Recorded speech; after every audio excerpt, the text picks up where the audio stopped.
ഇന്ന് നമ്മൾ തുടക്കത്തിൽ കണ്ടതുപോലെ ഭക്ഷ്യവകുപ്പ് മന്ത്രിയും ഭക്ഷ്യവിതരണ വകുപ്പ് മന്ത്രിയും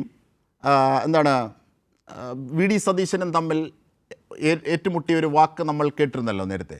അതായത് ഈ സപ്ലൈകോ അടക്കം വില വിപണിയെ പിടിച്ചു നിർത്താനുള്ള പ്രവർത്തികളെ വി ഡി സതീശൻ പോലും അദ്ദേഹത്തിൻ്റെ മണ്ഡലത്തിൽ ശ്ലാഘിക്കുന്നുവെന്ന്. വി ഡി സതീശൻ പറഞ്ഞു അത് പച്ചക്കള്ളമാണ്, അങ്ങനെയൊന്നും സംഭവിച്ചിട്ടില്ലെന്ന്.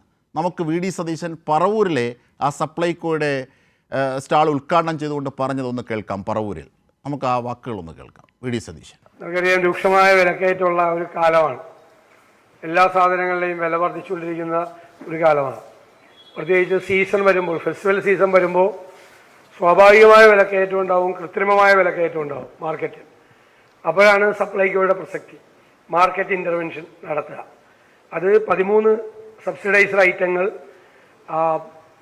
മാർക്കറ്റിലേക്കുള്ള വില താഴ്ത്തി സബ്സിഡി റേറ്റിൽ കൊടുക്കുമ്പോഴാണ് എല്ലാവരും വന്ന് സപ്ലൈകോയിൽ സാധനങ്ങൾ മേടിക്കുമ്പോൾ കൃത്രിമമായി ഉണ്ടാകുന്ന വിലക്കയറ്റം മാർക്കറ്റിൽ താഴോട്ട് പോകുന്നത്. അപ്പോൾ അതുപോലെ ഇടപെടാൻ കഴിഞ്ഞില്ലെങ്കിൽ മാർക്കറ്റിൽ എല്ലാ സാധനങ്ങളുടെയും വില വർദ്ധിക്കും. ഇപ്പോൾ നമുക്കറിയാം, കഴിഞ്ഞ 4 കൊല്ലം കൊണ്ട് വെളിച്ചെണ്ണയുടെ വില കൂടി, പഞ്ചസാരയുടെ വില കൂടി, എല്ലാ സാധനങ്ങളുടെയും വില കൂടി. രൂക്ഷമായ വിലക്കയറ്റം ഉള്ള സമയത്ത് ഒരു ഓണം എന്ന് പറയുമ്പോൾ ശരിക്കും പറഞ്ഞാൽ പേടിയാണ്. വീണ്ടും വില കയറാനുള്ള സാധ്യത ഉണ്ടാകും. അതിനെ തടുത്തു നിർത്തേണ്ട ചുമതലയാണ് ഈ സപ്ലൈകോ സജീവമാകുമ്പോഴാണ് മാർക്കറ്റ് നേരെയാവുന്നത്. വലിയൊരു പങ്കാണ് ഈ പ്രസ്ഥാനത്തിന് വഹിക്കാനുള്ളത്.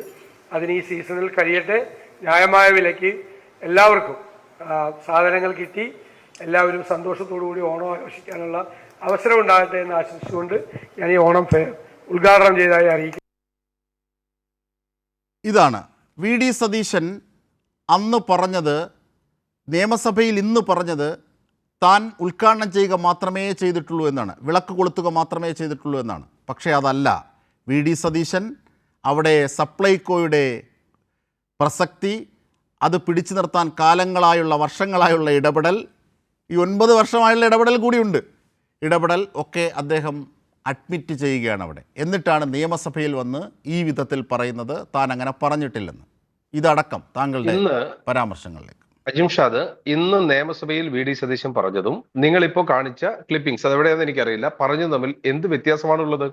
എന്ത് വ്യത്യാസമാണുള്ളത്? അദ്ദേഹം പറഞ്ഞത് ഒരു വ്യത്യാസവുമില്ല. കൃത്രിമമായ വിലവർധനം ഉണ്ടാക്കുന്ന സമയത്ത് ഇടപെടേണ്ടവരാണ് സർക്കാർ. അതിന്റെ സർക്കാരിന് സപ്ലൈകോ ഉൾപ്പെടെയുള്ള കാര്യങ്ങളിൽ ഇടപെടണം. അതുകൊണ്ടാണ് കാലാകാലമായി 13 അവശ്യ വസ്തുക്കൾക്ക് സബ്സിഡി കൊടുക്കുന്നത്. അങ്ങനെ ഇടപെട്ട് കഴിഞ്ഞാൽ അത് വിപണിക്ക് നല്ലതാണ്. അത് ഇടപെടാനുള്ള എല്ലാ ആശംസകളും നേരുന്നു. എവിടെയാണ് ശ്രീ അനിൽ മിനിസ്റ്റർ പറഞ്ഞതുപോലെ പുകഴ്ത്തിയോ അതിനെ പുകഴ്ത്തിക്കൊണ്ട് സംസാരിച്ചു?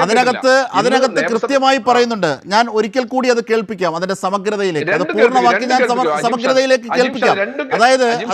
അതായത് നിജേഷ് നോക്കൂ, ഈ സപ്ലൈകോയുടെ 13 ഇനങ്ങൾക്ക് സബ്സിഡി ഉണ്ട്. സപ്ലൈകോയുടെ സാധനങ്ങളെല്ലാം വന്നല്ലോ.